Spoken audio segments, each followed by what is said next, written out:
Olá, eu sou a Suzy, eu sou filósofa, professora da UFABC. Eu vim aqui falar sobre o Achille Mbembe, mais especificamente sobre a necropolítica, mas no fim das contas a gente acabou falando sobre muitas coisas. Foi ótimo estar aqui, foi terapêutico, é o que eu tenho para dizer. Espero que vocês gostem de ouvir o nosso bate-papo. Nós levantamos muitos problemas e não apresentamos solução para praticamente nenhum deles, mas foi muito bom. Oi pessoal, bem-vindos mais uma vez ao nosso Quem Somos Nós. Se você quiser ter acesso a todas as conversas que a gente já fez, vai no quemsomosnós.com.br, escolhe a plataforma que você preferir. Hoje a gente ainda conversa sobre o pensamento descolonial. Aqui com a gente, para falar sobre o pensamento do camaronês, historiador, filósofo e professor de Harvard, Achille Mbembe, e a sua necropolítica, a doutora e mestre em filosofia pela Unicamp, Suzy Pisa.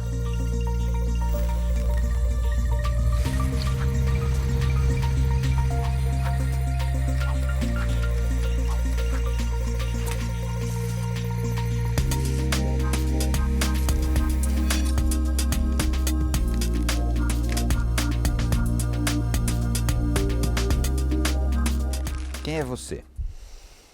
Eu sou a Suzy, sou uma inconformada, sou filósofa, sou mãe, sou uma brasileira. Acho que é isso que me define. O que quer dizer inconformada? Eu acho que a minha maneira de olhar o mundo sempre é muito crítica, muito questionadora, muito na margem, sempre com uma perspectiva muito de inconformismo, de questionamento. Isso atravessou a minha vida como um todo, não tem a ver só com a formação acadêmica, acho que já é anterior. E aí acabou interferindo no tipo de filosofia que eu escolhi estudar também. Mas acho que tem a ver bastante com o que eu sou, não só com o que eu faço, né? Tem bastante a ver com o que eu sou. Por que você escolheu filosofia primeiro? Acho que foi ela que me escolheu. O que quer dizer isso? Eu comecei fazendo ciências sociais, e foi por um acaso. Eu sempre gostei muito de ler, comecei a fazer a faculdade de ciências sociais. E lá apareceu um professor que apresentou a filosofia e por isso fui capturada por ela. Mas eu acho que a gente não escolhe a filosofia, assim, é uma área difícil, exige muito da gente, você praticamente passa a vida estudando. Pouca gente se dá bem profissionalmente nessa área, um mundo bem pequeno. Eu, felizmente, consigo, enfim, trabalhar, me sustentar com esse trabalho, mas eu sei que é um privilégio isso, né? São poucas pessoas que conseguem. Então, acho que não foi uma escolha, né? Acho que a escolha implica um pouco numa certa racionalidade, assim. Eu tive contato com isso e não consegui parar de fazer isso desde então. E eu não vejo também só como uma profissão, eu não paro de fazer filosofia o tempo todo. Nas férias eu tenho que me obrigar a não ficar lendo filosofia, então acabou sendo uma forma de vida mesmo. Então acho que ela que me pegou.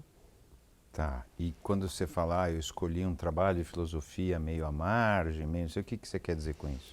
Então, eu acho que essa minha postura de inconformidade com o mundo e de questionamento me fez com que, assim, na própria filosofia eu esteja na margem sempre. Então, no geral, o filósofo ou a filósofa tem uma formação clássica europeia, né? Eu também tive, porque isso não tem muito como escapar, né? Dentro da nossa formação nas faculdades, mesmo o currículo ele é todo praticamente em cima dos grandes clássicos e eles são europeus. E é uma Europa, inclusive, bastante restrita, né? Enfim, são os autores que são selecionados para você estudar. E até que eu estava indo bem nisso, assim, eu estava estudando isso, eu sempre gostei muito de estudar, gostava e tudo mais. Mas no terceiro ano da faculdade, já era minha segunda faculdade, apareceu um professor que começou a questionar justamente a universalidade desse pensamento. E a partir daí eu dei uma virada radical, assim. Eu já tinha uma postura de muita crítica, então, assim, dentro dessa formação clássica, eu estava sempre mais à esquerda do que à direita, eu estava sempre mais com pensadores que eram um pouco mais radicais, que não eram tão conformistas, enfim. Mas eu ainda estava dentro do jogo, digamos assim. Mas quando ele chegou... Desse universo ocidental, vamos chamar Isso, assim. eu estava na margem dentro do jogo, né? E ele trouxe esse questionamento. Eu lembro que, assim, uma das aulas que ele deu era perguntando para a gente se a filosofia era universal, o que para a gente na época era um susto, porque nunca ninguém tinha questionado uma coisa dessa. A gente achava que sim, que era, né? Ou se era o universal que era filosófico.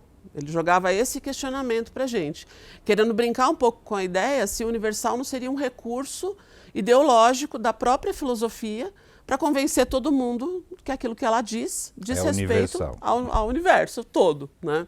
Quando, na verdade, diz respeito a pouca gente. E aí, depois do choque, porque assim, isso dói escutar essas coisas, né? Quando a gente lê o Kant falando sobre ética, ou o Heidegger falando sobre angústia, mesmo estando em São Paulo, São Bernardo do Campo, a gente acha que é com a gente aquilo. Senão você não teria uma identificação com aquele texto. Claro, né? claro. Então, quando alguém chega para você e fala que uma coisa que você estuda há 10 anos não é com você, não, incomoda. É também com você, né? Não é que não é com você, então, é também. Pode até né? ser com você. Isso, é. Isso, esse é o ponto. Não é que não é necessariamente. Mas, né? Aí tem uma outra questão, que eu acho o seguinte, às vezes é com você, às vezes não é com você mesmo, e às vezes é contra você. Acho que foi essa parte que mais me incomodou. Só que você naturaliza, e você naturaliza como universal, não é isso? Isso. Mas acho que o ponto, talvez depois, mais pra frente, que começou mais a me incomodar, é começar a descobrir que tinha muito ali que era contra mim. Aí isso me pegou de novo. Foi um novo choque. Né? E aí você escolheu... Então, aí eu resolvi fazer um jogo duplo. Porque Agente duplo, é isso? Eu fui agente duplo na filosofia. Porque não tem emprego para filósofo latino-americano ou africano no Brasil. Porque os grandes departamentos estão tomados pela filosofia europeia. E eu já tinha uma boa bagagem de filosofia europeia. Então, eu continuo estudando filosofia europeia. Eu faço as duas coisas. Mas eu comecei a estudar filosofia latino-americana, isso já lá atrás, na graduação. Então, primeiro foi filosofia latino-americana, depois surgiu as epistemologias do Sul, e aí eu abri bastante, né? Não só a filosofia, sociologia e tal. E depois a filosofia africana. E depois um pouco de tudo isso começou a se chamar aí o pensamento primeiro pós-colonial, depois descolonial, agora decolonial. Então tá tudo mais ou menos... A gente já discutiu essa história de descolonial e decolonial, eu vou passar, tá? Tá bom. Porque isso é uma bagunça Ok. um pouco acadêmica e para os seres humanos normais, Isso. como eu e todo mundo que nos assiste. Mas acho que os dois funcionam faz bem. sentido. Descolonial e decolonial funcionam bem. Exatamente. É isso aí. E aí, na africana, né, que é onde a gente Sim. vai ficar aqui, que é uma coisa que a gente tem pouco acesso, né, na verdade. A latino-americana também, mas está mais perto, né, de alguma maneira.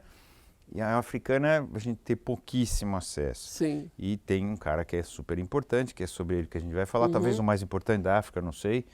Talvez, tem alguns outros, mas o Bembe conseguiu... Ou pelo menos o mais conhecido, o que é mais universal, vamos chamar. Exatamente. Usando usando o mesmo truque, o mais universal da África, da aula em Harvard, Exatamente. né? Ou seja, ele também conseguiu uma projeção ocidental para a filosofia africana. Ele faz o jogo duplo também. E Tá. não é? Ele também estuda a Isso. filosofia europeia e ele também pensa. E com isso ele foi conseguindo espaço institucional e reconhecimento. E aí os livros são publicados. E fez muito bem. Tá. É por isso que a gente conhece. Aí não tem nada de errado com isso. Não tem nada de Então, errado. eu acho que eu nem falei o nome dele, que é o Achille Mbembe. E ele, não sei nem se foi ele que colocou esse nome, ou pelo menos o conceito de necropolítica. Sim, é dele. Né? O que é isso? Então, é dele, isso é muito importante falar. Então, acho que a tua pergunta ela é excelente, porque na filosofia, por exemplo, a gente dá muita importância para isso, né? O filósofo cria conceito. É tarefa nossa fazer isso.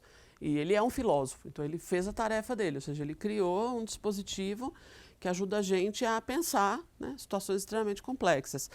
Ele parte de um conceito do Foucault, que é biopolítica, né? Só que ele vai dizer que o conceito do Foucault ele não é suficiente para avaliar situações específicas como as que ele quer avaliar.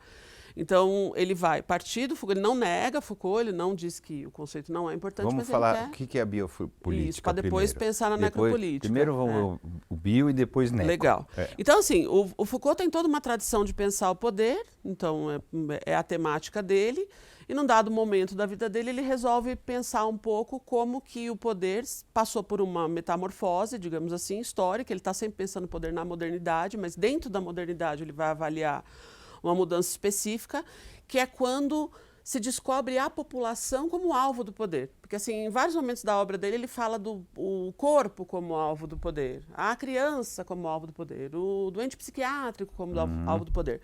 Numa obra que chama O Nascimento da Biopolítica, ele vai falar sobre a população como alvo do poder. E aí esse trabalho do Foucault é super importante, porque vai mostrar como que a vida passa a ser gerida pela política, né? Há uma gestão da política.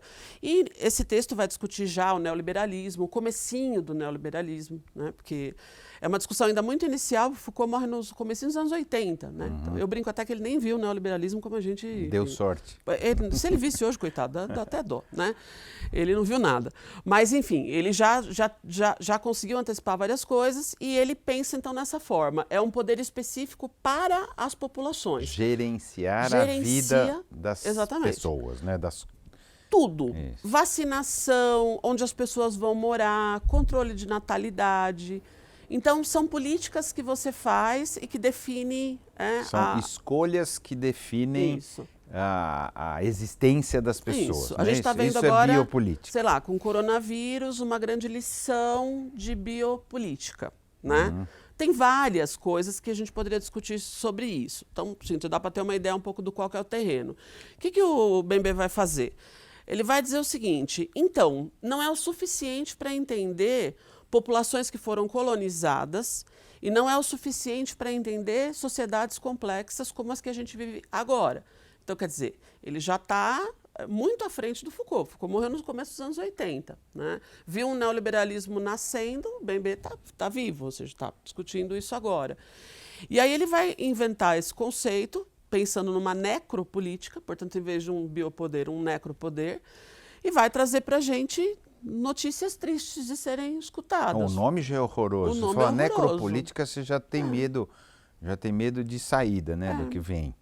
É uma política que o Bembe ele vai denunciar que a política ela não é gerida por nenhuma racionalidade positiva, digamos assim, e que, na verdade, a política usa a morte para fazer a gerência daquilo que lhe interessa. Ou seja, a morte passa a ser a forma da gestão da política. Matar ou deixar morrer. Né? E isso não aparece como uma anomalia, aparece como projeto. Né? Porque eu acho que a gente já sabia que a política mata. Nós sabíamos por conta das guerras. Não é novo. Não claro, é novidade. O que o Ocidente não aprendeu ainda, talvez, nem com o Bembe, né, porque até não foi tanta gente assim que ainda parou para pensar sobre isso, é que isso é um projeto. Que isso não é um problema de um sistema não é um efeito colateral. Não, essa é a proposta. E ele vai acrescentar um dado, e aí sim vem essa dimensão de ser uma filosofia negra, ou seja, de ser um filósofo africano, que ele vai mostrar o seguinte, que o racismo acaba sendo o regulador dessa maneira como a morte vai ser administrada. Ou seja, essas sociedades, essa política ela vai ser gerida de tal maneira que vai precisar do racismo para você definir quem morre e quem vive. Como morre e como vive. Onde morre e onde vive. E aí, quando você começa a ter contato com essa reflexão, aí eu poderia dizer, ele certamente não viu, mas a gente vê o Brasil. E isso é uma coisa, talvez por isso que o Bembe tenha chegado tão forte no Brasil. Porque ele está falando de uma perspectiva, sim, né, de um africano que conhece a experiência da colonização, só que a gente aqui no Brasil tem essa experiência... Muito clara, né? Muito. Né? Então tem uma... E ele vive nos Estados Unidos, ele vamos chamar, meio americano. Assim, exatamente, né? Ele está dentro de uma situação que eu entendo que é melhor que a nossa. Né? Assim, do ponto de vista econômico... é muito curioso ver como que essa estrutura que ele criou ajuda a gente a pensar a nossa situação e provavelmente ele mesmo não tem essa dimensão. Apesar de, claro, conhecer o Brasil, mas deve conhecer de maneira superficial.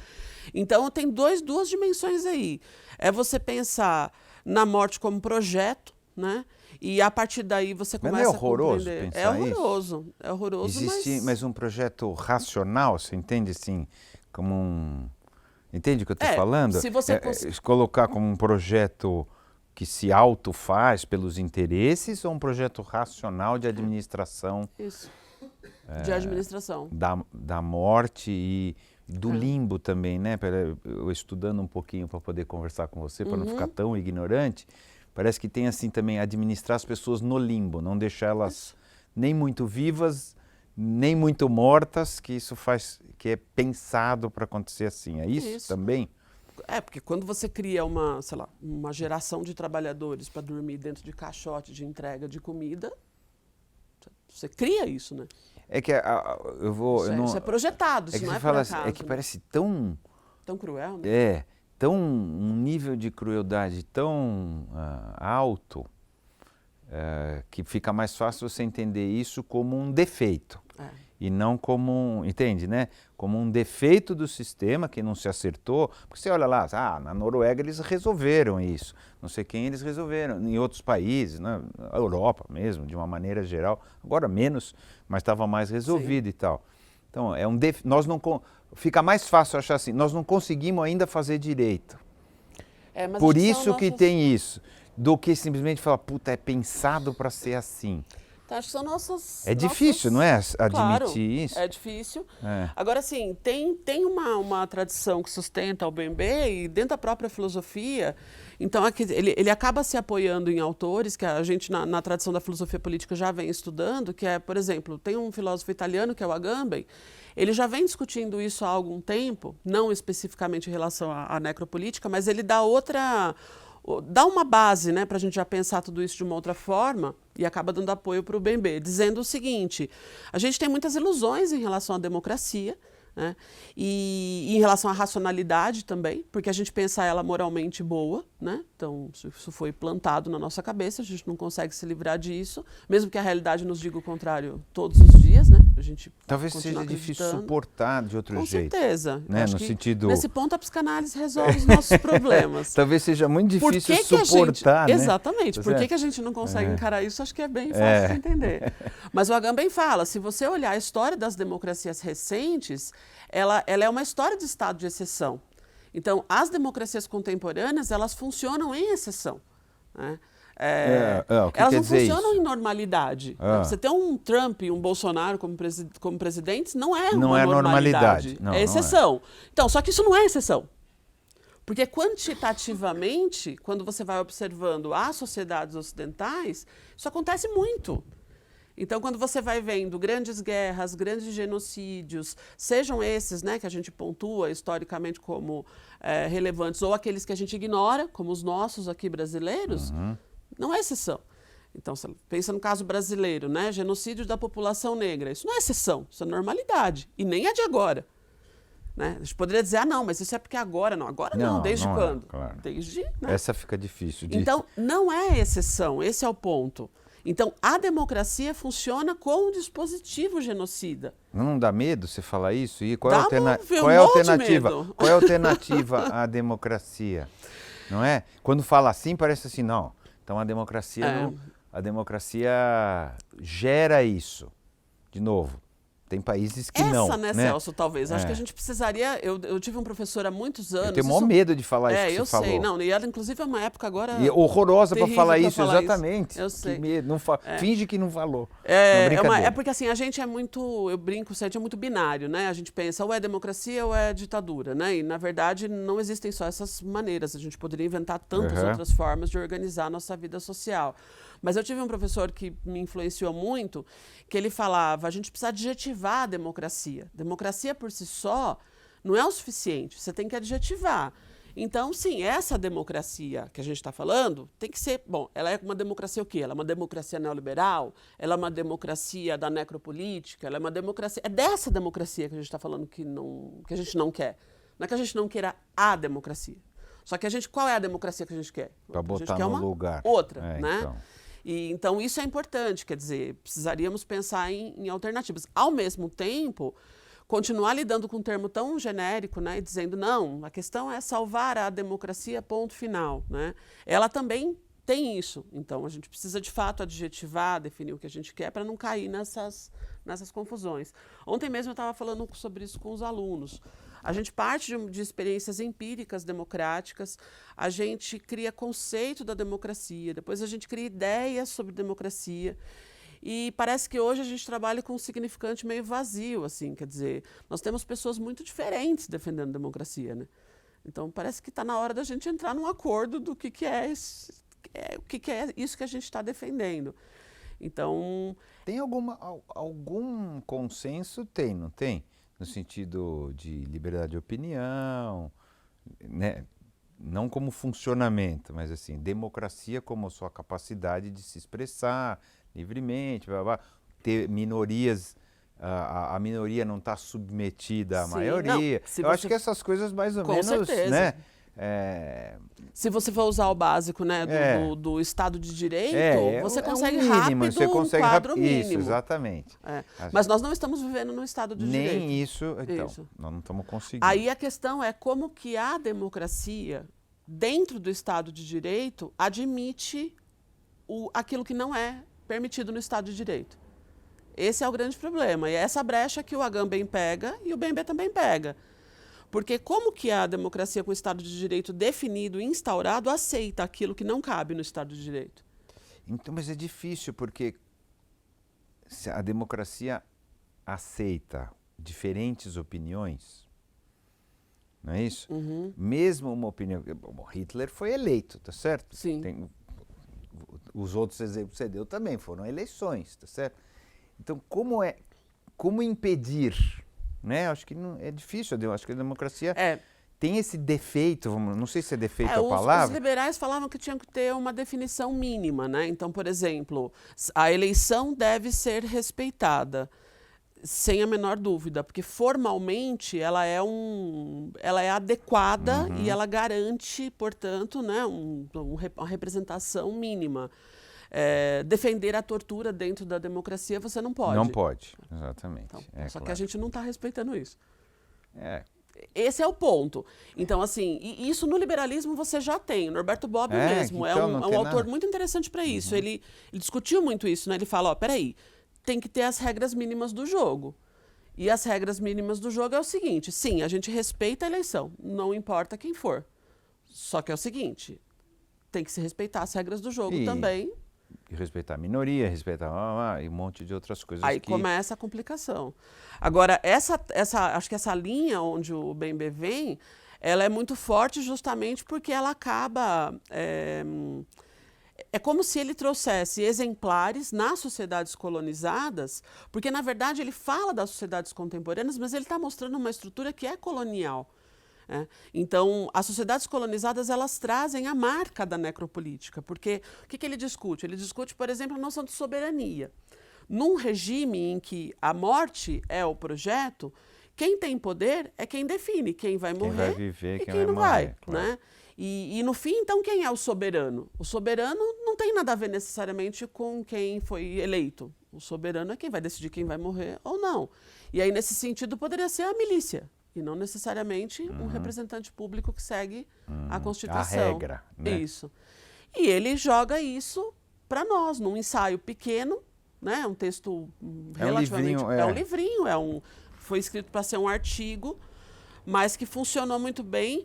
Mas é curioso, eu acho que tem o impacto do texto, porque é um texto acadêmico que dialoga com vários autores, mas tem o impacto para nós. Eu acho que isso é algo muito interessante, como que o público brasileiro lidou com tudo isso. Porque justamente, o BMB tem um outro livro que eu gosto muito, inclusive, que é A Crítica da Razão Negra. Tem um título forte também. Aí sim é um trabalho mais robusto. E nesse livro ele justamente tematiza o tema da raça e do racismo, que dá subsídio, inclusive, para pensar na necropolítica.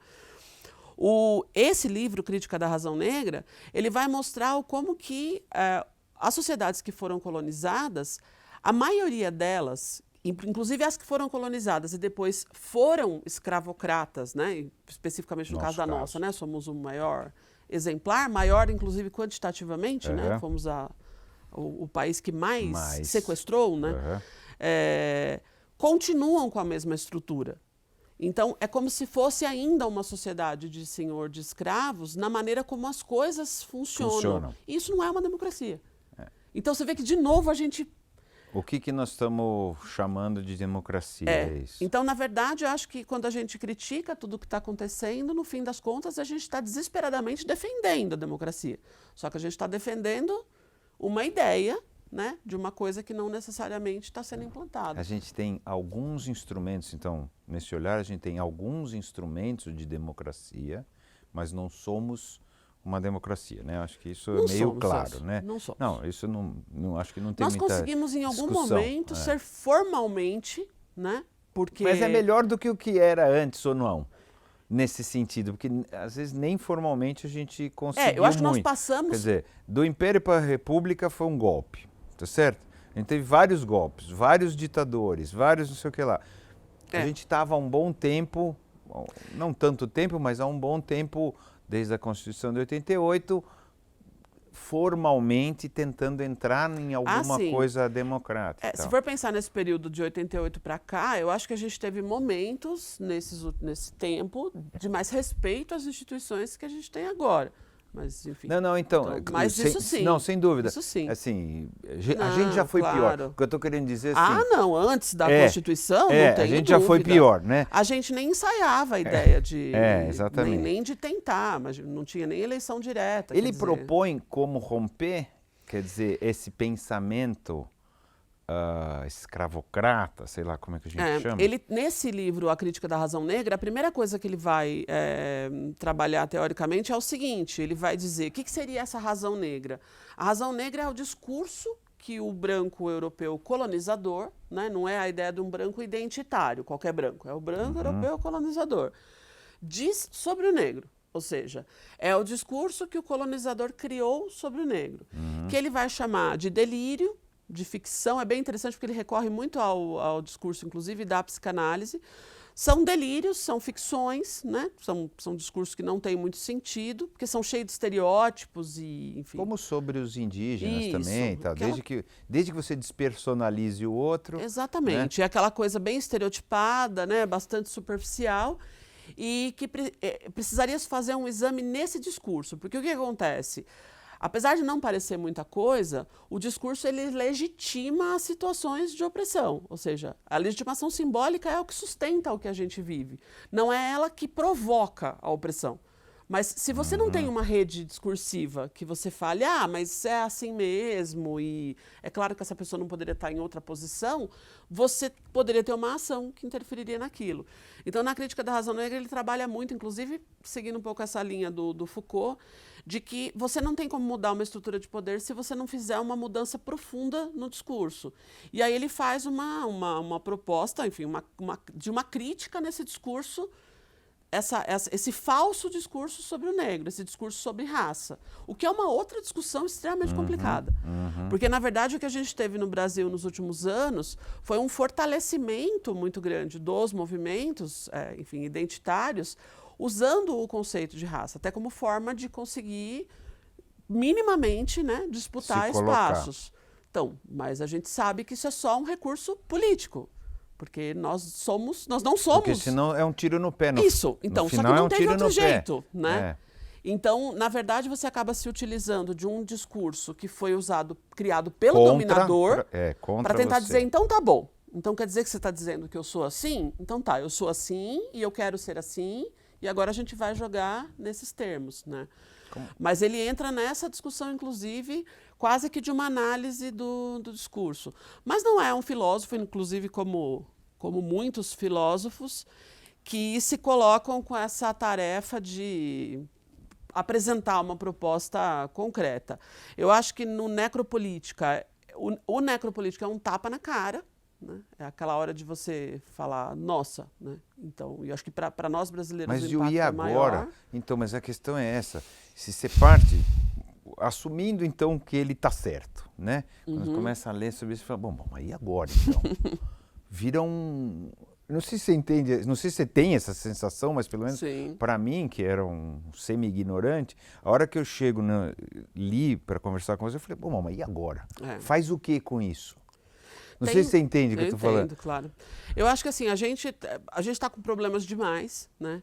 E a gente está se sentindo, eu vejo isso inclusive no meu meio, entre os colegas, de que há uma falência de aparato teórico para lidar com tantas situações problemáticas ao mesmo tempo.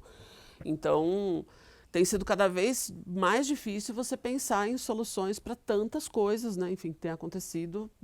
A gente já tinha problemas gigantescos e nos últimos anos se agravou muito mais. Mas eu acho o seguinte, faz parte do processo o reconhecimento do problema. A gente não tem como fugir disso, né? Tá. E o pior, que eu acho que talvez seja o grande problema, não há um reconhecimento do problema, porque poucas pessoas consideram isso como verdade, né? E mesmo que não pensar de maneira tão rebuscada, como uma articulação da gestão da política, como necropolítica, o próprio genocídio negro não é reconhecido, e tem dados estatísticos sobre isso, né? Mas isso também não tem sido... Mas é falado com bastante frequência, mas por alguma razão... Porque fala, não, quem é mais assassinado é jovem, negro, periferia, numa idade... menino. Isso não é um dado escondido, vamos dizer assim. Não é, tá mas certo? aí eu Pelo acho contrário, que... se fala toda hora, morreram 30 mil, morreram 50 mil, morreram no Brasil, onde se mais mata, e é mais assim. Por alguma razão isso passa em branco. Então, e parece que faz parte desses mecanismos que a gente tem de defesa de não enfrentar o que nós somos. E tem outras coisas que são muito graves, e nesse sentido o Bembe e outros filósofos africanos e afro-brasileiros também, brasileiros têm ajudado muito. O brasileiro, o intelectual brasileiro, ele ainda não usa a raça como recurso epistêmico, como recurso para produzir conhecimento. Nem os intérpretes do Brasil fizeram isso. Se você pegar os grandes intérpretes do Brasil, a maioria vai pegar Portugal.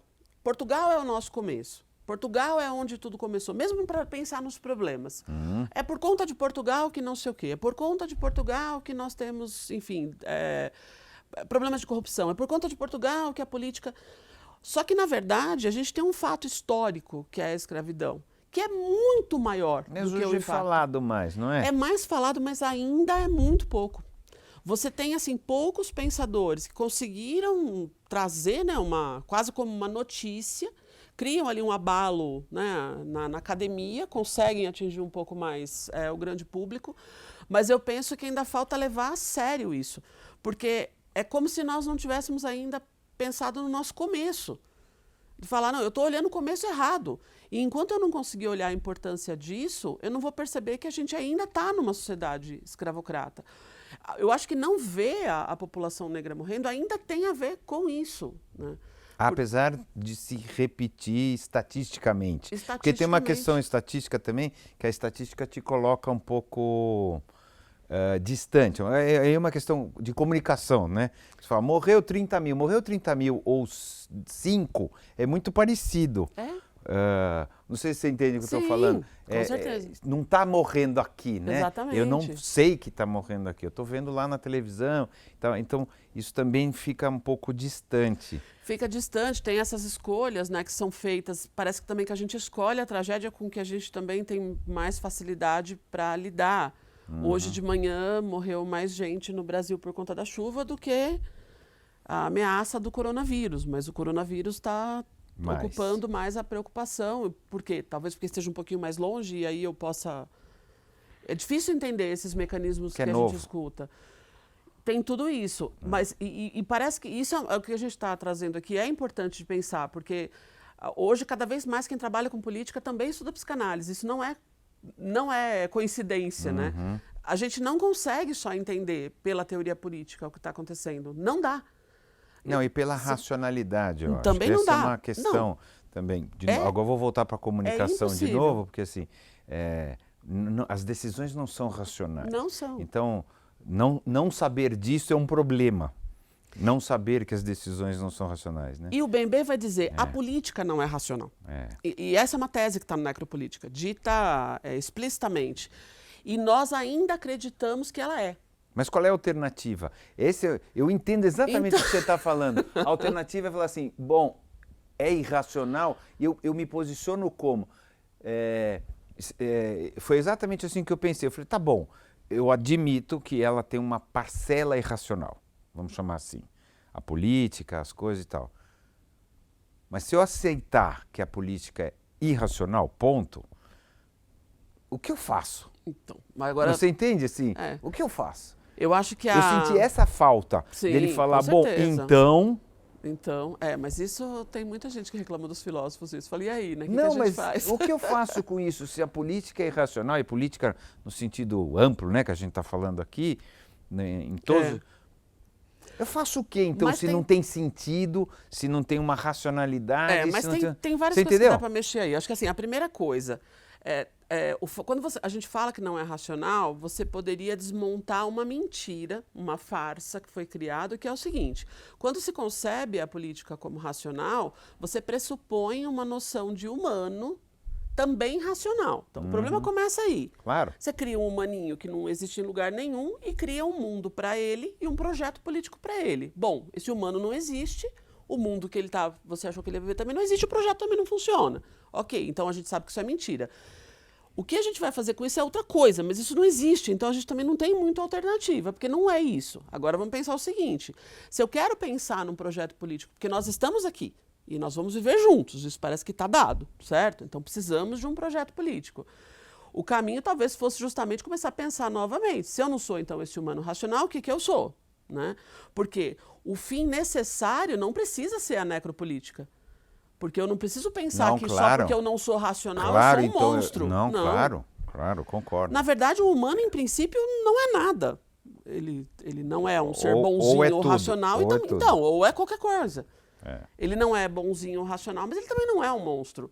Então, a necropolítica não precisa ser uma necessidade. Ela foi contingenciada pela história, inclusive criada pela própria racionalidade moderna. Ela é uma consequência pela negação da irracionalidade, é isso? Eu acho que ela é uma consequência... Ela é uma das consequências da racionalidade moderna, porque o capitalismo traz muito da racionalidade moderna. Então, mas eu vou voltar lá, mas o marxismo também é racional, vamos chamar assim, né? E é um instrumento de compreensão da sociedade racional. Então, assim, ele também parte do pressuposto da racionalidade, não é? Então, a gente tem dois sistemas... É moderno também, cabeça moderna. Tem dois sistemas que partem do ser humano racional, blá, blá, blá, blá. Isso, se a gente Nenhum dos dois deu muito certo do ponto de vista prático e tal, das pessoas viverem melhor, né? Cada um com seus defeitos, cada um com seus problemas, não importa. Não estou falando como instrumento filosófico, né? O que a gente faz? De novo, eu quero voltar para isso. Eu não sou racional, os instrumentos racionais que a gente tem não estão dando conta, né? Eu me assumi como irracional, também como irracional. Também. Não sei o que fazer com isso. Caminho. Mas eu não sei o que fazer com isso, né? Porque a gente sente um momento no Brasil, no mundo, etc., muito tenso, tudo muito esquisito, etc. Qual é a solução? Qual é a solução? Não estou dizendo que você tem que dar a solução, Sim, não, tá? Não é isso. A gente pensa nisso quais o tempo são todo, né? as ansiedades? Assim, é uma ansiedade, você fala, bom, legal, ótimo, isso aqui não, esse instrumento não está funcionando mais, esse instrumento não está funcionando mais, eu não sou assim, bom, nós não somos...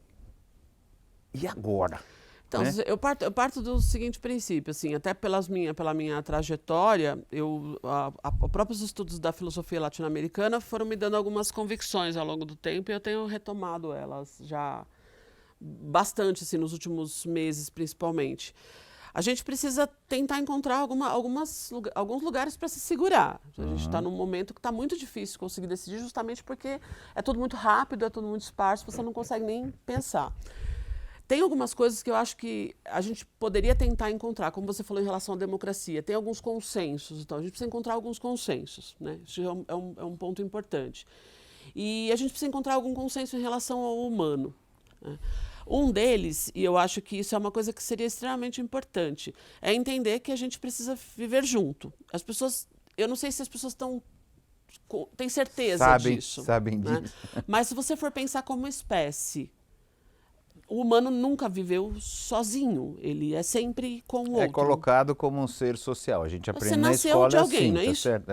Mas pensa lá no básico, quando você chegou, você já nasceu da barriga de alguém, não foi isso? E essa pessoa, que no caso foi a sua mãe, precisou de um homem para você existir. Não teve outro jeito, ou seja, quando você chegou já eram 3. Até aí sim. Mas não quer dizer social, isso porque tem bicho que é assim também e não funciona. Né? Então, não, mas vamos não lá é atrás. Isso social, Não, mas alguma coisa que você mostre que assim, nós temos existe esse comum, alguma coisa que é com o outro. Se isso é uma base, se nós não somos indivíduos isolados, porque assim, tem uma tradição hoje que defende que somos isolados, né? E isso precisa ser definido, porque qualquer projeto político vai passar por aí. Não, somos também isolados, não é? Não tem uma solidão intrínseca a cada um? Você não é sozinha também? Então, mas aí Ao mesmo tempo que você convive, você também não tem uma solidão que é sua e... Mas aí você guarda uma certa interioridade, mas isso não significa que você não precise viva com o outro, né? Que você tenha laços. Precisamos dos dois. Mas eu acho que essa decisão ela é super importante. E eu acho também o seguinte, se chegar à conclusão que somos isolados, não precisa ter projeto político nenhum. Aí é cada um por si, Deus para todos. Eu sempre falo isso para os meus alunos. A barbárie é absoluta, é isso? Se você acredita que somos indivíduos isolados, para que política? Para que conversar primeiro, né? Para que então, tentar achar um senso comum? Já começamos nossa construção do nosso castelo, você percebe? Precisaria fazer um processo de dizer o seguinte, ok, estamos pensando em alguma coisa que possa fazer a gente viver melhor, a gente viver bem, é esse o propósito? Então vamos tentando construir esses consensos, porque eu acho que a grande confusão hoje ela está aí. Então, não se trata só de ter um posicionamento em relação, claro, à maneira como a política tem sido conduzida, né? Para isso, certamente, a gente vai ter que ter uma resistência concreta, né? Porque a opressão é concreta, né? Não vai adiantar simplesmente a gente teorizar. Mas quando a gente pensa num projeto para o futuro, para os nossos filhos, para os nossos netos, esse projeto da necropolítica foi projetado por alguém. Isso é muito importante a gente pensar. A gente pode projetar alguma coisa melhor. Eu acho que a gente esquece disso. O neoliberalismo foi projetado. Não é natural. Não. Tá certo? Então, eu entendo o que você quer dizer. Se a gente conseguiu ir para cá, então a gente consegue ir para lá também, se quiser. Nos anos 60, sentaram lá um grupo de filósofos, inventaram o neoliberalismo, numa mesa. Eles escreveram o negócio. Os livros estão aí até hoje para as pessoas estudarem. E depois esses projetos, que nem era o que eles pensaram, tá? Porque certamente não foi bem. Mudou depois. Lógico, né? Mudou para pior. Foram para muito pior. Já não é, na minha concepção, já não era perfeito, muito... mas mudou para pior, então. Ficou pior. Foi para os laboratórios, foi para Chile, do Pinochet, né? Primeiro grande laboratório, mas enfim, foi para outros laboratórios. E foram alguns deles até acompanharam, meio que de perto, assim, para ver como é que a coisa ia. Mas isso foi criado. Tudo que a gente vive foi criado. Só que esses projetos, e nisso o Bembe, o Foucault ajudam muito, né?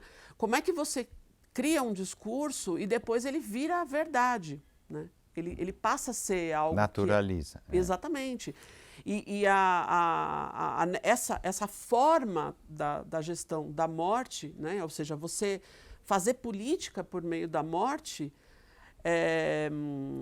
já está cada vez mais se generalizando. No Brasil, isso já é uma realidade e vai sendo cada vez mais em outros lugares. É mais fácil você olhar quando fala assim, o Hitler fez isso. Então, fica mais fácil você colocar como uma aberração.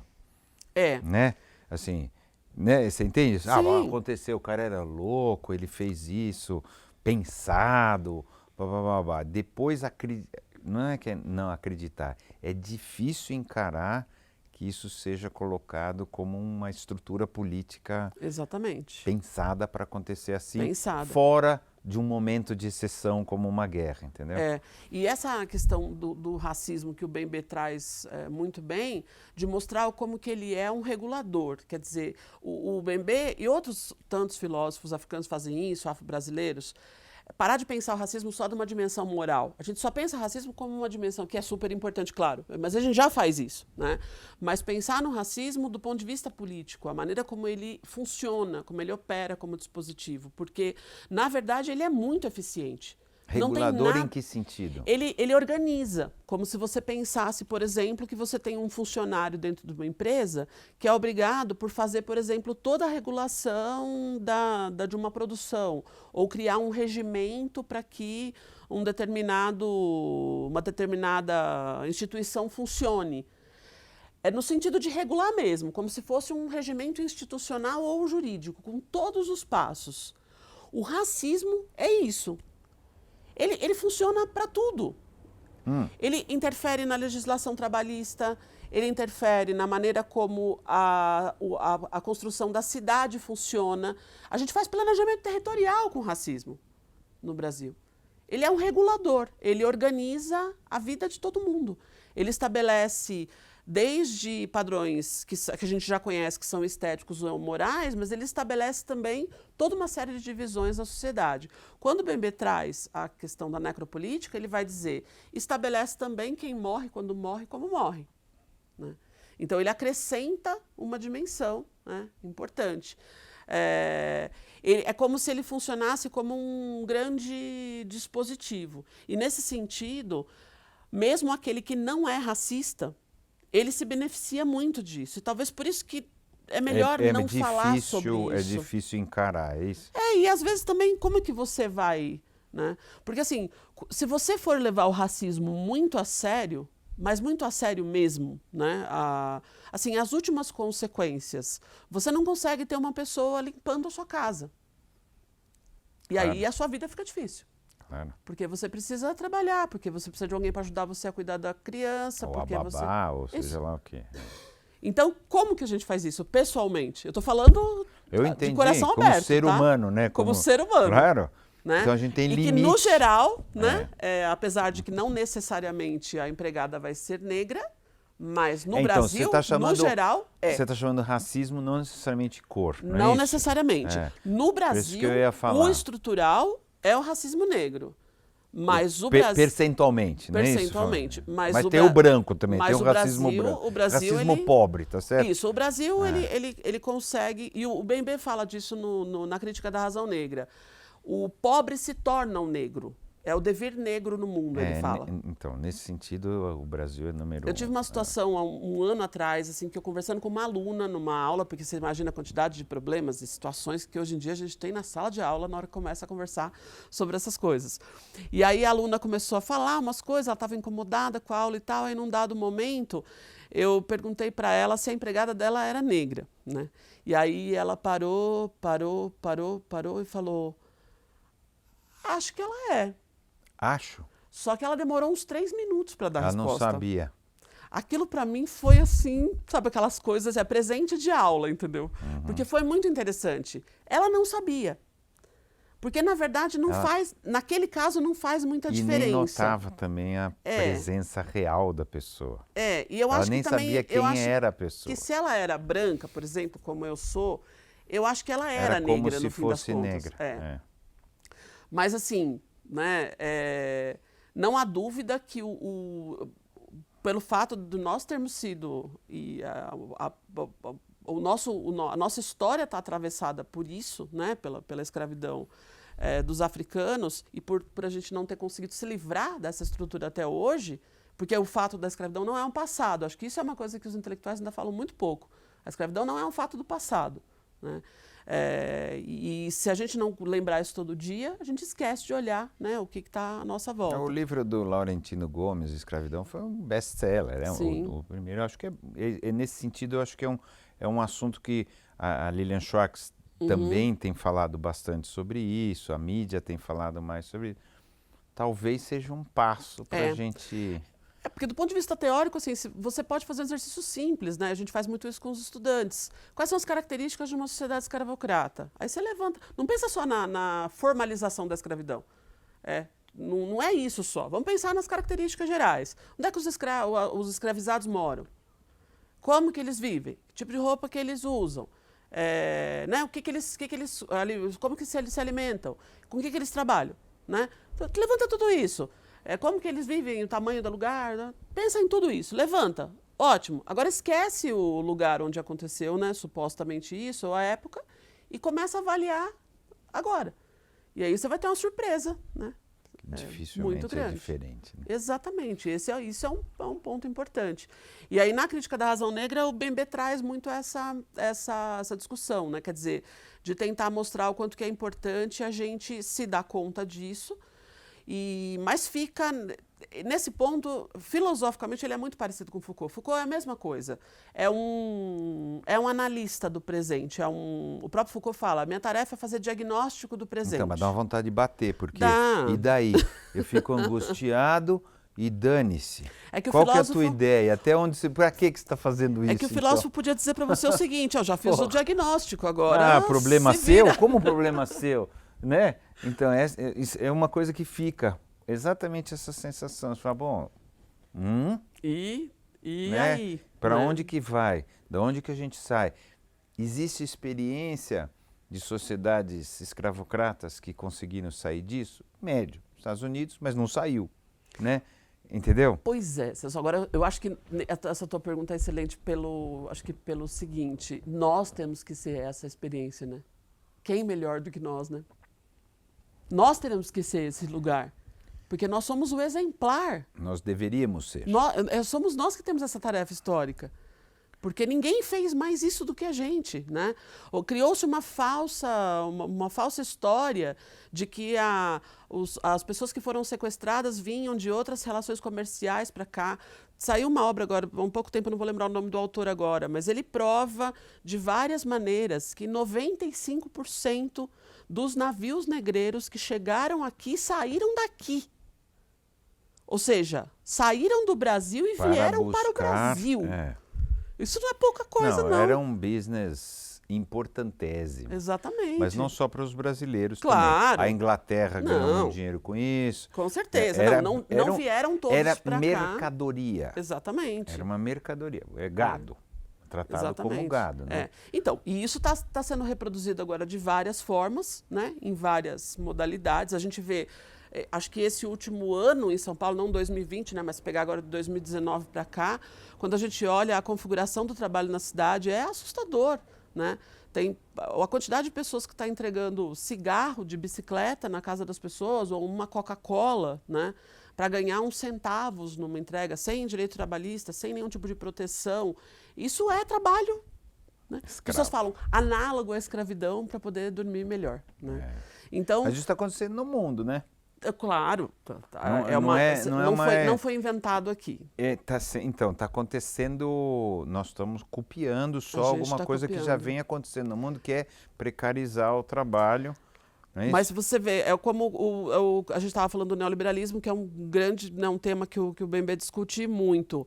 É diferente você ter o neoliberalismo aplicado numa Inglaterra né, do que você ter numa sociedade da América Latina. É a mesma coisa. Você tem precarização do trabalho no mundo todo. Né? A questão A questão é da onde está começando essa precarização. Você vai precarizar o trabalho na Inglaterra, né, com um lugar que você teve durante muito tempo um estado de bem-estar social montado, é uma coisa. O cara vai piorar, com certeza, mas não vai nem chegar aqui nesse nível. Né? Você vai precarizar o trabalho aqui, onde você nunca teve uma estrutura mínima de proteção. Né? Então, o mundo inteiro está fazendo assim. Exatamente. Né? Só que daqui de cima é melhor, a gente já estava aqui. A gente já estava sofrendo. Eu acho que tem uma potência, assim, mas uma coisa que eu queria falar e que eu acho que é bastante importante, até mesmo em termos de produção de conhecimento. Eu não sei se assim, as pessoas têm a dimensão do quanto demorou para ter um filósofo negro falando. Isso é muito raro. Né? Não tinha nenhum. Ou tinha, mas não era... ouvido. Não era ouvido. Assim. Se tinha, estava fazendo filosofia na sua casa ou dentro da sua faculdade, ninguém Ele não publicava. Tinha dimensão, né? Isso, e ninguém publicava. Essa visibilidade, né, para esse tipo de trabalho, e o Bembe, nesse caso, encontra os caminhos para fazer isso, mas nós já temos outros que não fizeram o mesmo tipo de processo que ele fez, não tão institucionalizado, e conseguiu também, o Frantz Fanon, que morreu muito jovem, tem poucas obras, mas tem hoje também uma visibilidade muito grande, não fez o mesmo caminho, né, que o Bembe, conseguiu a visibilidade pela qualidade da obra mesmo. E nesses últimos anos agora a gente viu uma avalanche de produções que surgiram, as feministas, negras, enfim, né? Hoje a gente tem uma diversidade muito grande, mas eu não imaginava ver isso. Na filosofia eu achava que eu não ia ver, eu achava que ia ficar para a próxima geração. Porque sempre foi uma área, a filosofia e, no geral, boa parte das ciências humanas, mas a filosofia em especial, isso nem era discutido. Não é nem que falava assim, eu não vou falar sobre esse filósofo nem se porque... imaginava que era possível ter. Simplesmente dizia-se, isso não é filosofia, ponto final. Né? E isso com a filosofia latino-americana, com a africana, então, nem pensar. Né? Não, isso não é filosofia. Não... Aliás, com a filosofia oriental também. Isso é sabedoria, isso não é filosofia. E essa era uma forma simpática de dizer que era... Passar a mão na cabeça, isso, mas não considerar. Não é tão bom quanto o que a gente faz aqui. Então, um pensamento que é pretensamente universal, mas que foi produzido por uma parte muito pequena da Europa, né, que praticamente é a Alemanha, França, Inglaterra e Grécia, e uma Grécia que é atrás, uma né? cidade, uma outra Grécia. Isso, sim, que é um pedacinho também muito pequeno, e que às vezes nem é Grécia também, porque quando você vai olhar de onde vier, e não sei o quê, também não é Grécia, Turquia. Mas não importa, né, nesse caso, porque o pessoal lida, é um pouco o que o Bembe fala na Crítica da Razão Negra, lida com a ideia, né, não lida com a concretude. E, então, isso foi uma grata surpresa, assim. Eu acho que é um aprendizado moral muito importante. Hoje, quando eu vejo filósofos dos grandes departamentos falando, entendeu? Aprendendo o nome e falando, apresentando a teoria, chamando a pessoa para vir para um congresso, para falar, é um grande aprendizado moral, porque, de fato, parecia que era uma reprodução inconsciente desse colonialismo eterno, né? E eu imagino que com isso a gente vai ter muito mais coisas que, agora sim, né, que devem aparecer nessa A academia não tem que transbordar para a vida real? Deveria. Deveria. Não precisa ter uma atitude mais clara de se colocar para as pessoas. Isso aqui é um pouco isso, sim, né? Certo? Assim, é de tentar puxar para o dia a dia os pensamentos, todos os pensamentos, mas assim, eu acho que até os da não academia também, mas no caso a gente também acha que não vale a pena, assim, com certeza, como a ciência essa também, troca. A ciência não tem que se colocar, sem dúvida, né? Para as pessoas, porque hoje se reclama um pouco, as pessoas não acreditam em ciência, as pessoas estão perdendo a crença, né, na ciência, estão perdendo a crença na academia, seja ela de o que for e tal, mas não está na hora também de a gente estender a mão, a gente não, porque eu não sou acadêmico, mas da academia estender a mão para as pessoas e falar, olha, você não quer me compreender também? Claro. Não tem um linguajar, não tem um formato hermético, feito para isso, né? Igual médico, né? Que ele usa umas palavras, é que nem médico, né? Ele usa umas palavras, você nunca sabe o que está acontecendo, porque você não consegue... Para afastar. Exatamente. Não está na hora de parar com isso também, com assim? Com certeza. Eu sou totalmente favorável. Acho que se você produz conhecimento, você produz conhecimento para todo mundo. Quê? E outra, não produz conhecimento sozinho. Você produz conhecimento com todo mundo, né? Para as pessoas e com todo mundo. Mas a gente falava dos vários tipos de racismo.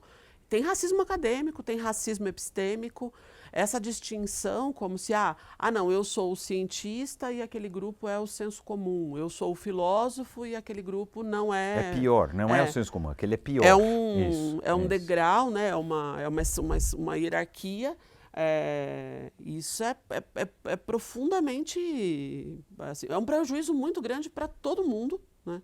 Eu acho que... Todo mundo tem pensado muito nisso, né? As universidades estão sendo atacadas de várias maneiras e no meio do processo de defesa, a academia está pensando em tudo isso. É super importante. Eu acho que todos os momentos de grandes crises são momentos para a gente pensar. As universidades, elas têm muito envolvimento com as comunidades porque você tem extensão, porque você tem oferecimento de serviço, etc. e tal. Mas é curioso que, assim, muito foi feito nesse sentido. Então, por exemplo, eu produzo conhecimento e eu ofereço conhecimento para você. E isso é ótimo, mas falta ainda fazer junto, né? Produzir junto, ou seja, tem muita coisa para acontecer. E eu espero que aconteça, né? Que a gente possa ter espaço para fazer isso. Mas essa corrente das epistemologias do Sul, e aí o Boaventura de Souza Santos é o que deu força para esse grupo, que hoje é gigantesco, né? Tem gente no mundo inteiro. Ele acabou criando um conceito, né, que ele chama de Sul global. Ele fala, é todo lugar que, de alguma maneira, sofre com o capitalismo, com o colonialismo ou com o patriarcalismo. Na verdade, que sofre com os três, né? Ou seja, os três Normalmente cruzam. eles vêm próximos, né? Isso, vêm juntos, né? E sociedades que são cruzadas, ou sociedades ou até cidades, porque ele fala, às vezes você tem um país que não, mas dentro daquele país, uma determinada cidade, uma determinada região é subalterna, né? Então o conceito é bem flexível. E então esses povos do Sul global têm intelectuais e esse pessoal ele começou justamente a pensar em formas de produção de conhecimento que valorizasse a produção das comunidades e ao mesmo tempo a relação com a academia. E eu acho que justamente por conta desses trabalhos também que a filosofia africana conseguiu espaço.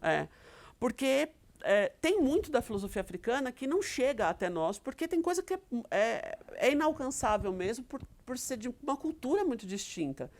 Mas a acadêmica não tem por que não chegar, né? Isso é que é curioso. Né? Tem umas coisas malucas, assim, porque a gente traduz o pensamento europeu a vida toda, né? E a maior parte dos pensadores africanos escreve em inglês, porque se ele escrever em outro idioma, exatamente. Então é a coisa mais fácil do mundo, você poder pegar um texto desse, ter contato, ler e traduzir para que as pessoas tenham contato. Então não havia, de fato, nenhum tipo de impedimento, a não ser racismo. Só que é difícil falar sobre isso, porque aí você está fazendo o quê? Acusando a academia como um todo, né? Preconceito, de racista. Talvez. Então, é racismo mesmo. É racismo. Eu acho que às vezes não é... nem sempre ele é pensado, nem todo racismo é pensado. Muitas vezes ele é inconfessado, ele é inconsciente, mas isso não significa que o efeito dele seja menor. Claro. Mas é racismo. Claro. E a pessoa pode até não saber, mas enfim, é um processo importante. Mas é um filósofo potente e seria bom tê-lo mais no Brasil, porque eu acho que a gente tem umas ideias para trocar com ele, entendeu? Acho que a gente poderia dizer algumas coisas para o Bembe que ia ajudar a complementar ali o quadro da necropolítica. A gente tem muita experiência nisso. Eu costumo brincar com isso, né? O pessoal vai estudar estado de exceção, necropolítica, vai estudar o Agamben, vai estudar o Carl Schmitt, vai estudar Hannah Arendt por causa do totalitarismo. Eu falo, mas a gente não precisa, né? O brasileiro não precisa disso, né? A gente tem muita coisa aqui para poder pensar em tudo isso. Bom, um bom momento para a gente fechar. Quem você acha que nós somos? Quem somos nós? Eu estou lendo com os meus alunos agora um filósofo alemão, chama Peter Sloterdijk, que eu não compartilho das ideias dele, mas eu gosto de usar com os meus alunos autores que não necessariamente eu concordo, porque a discussão bacana na sala de aula, né? E aí ele usa não é uma definição exatamente, mas ele usa duas características do humano que eu concordo totalmente. Assim, ele fala, nós somos entes com uma abertura biológica gigantesca, o que faz com que a gente possa ser praticamente tudo, e uma ambivalência moral infindável. Então eu gosto muito dessa definição, assim. Eu acho que isso fala muito da gente, assim. Essa abertura nós temos vinculação com a natureza, mas ao mesmo tempo ela não nos determina e a gente poderia ser qualquer coisa. E essa ambivalência moral, que a gente começou nossa conversa hoje falando sobre isso, então eu acho que somos isso, esses entes. Muito bom.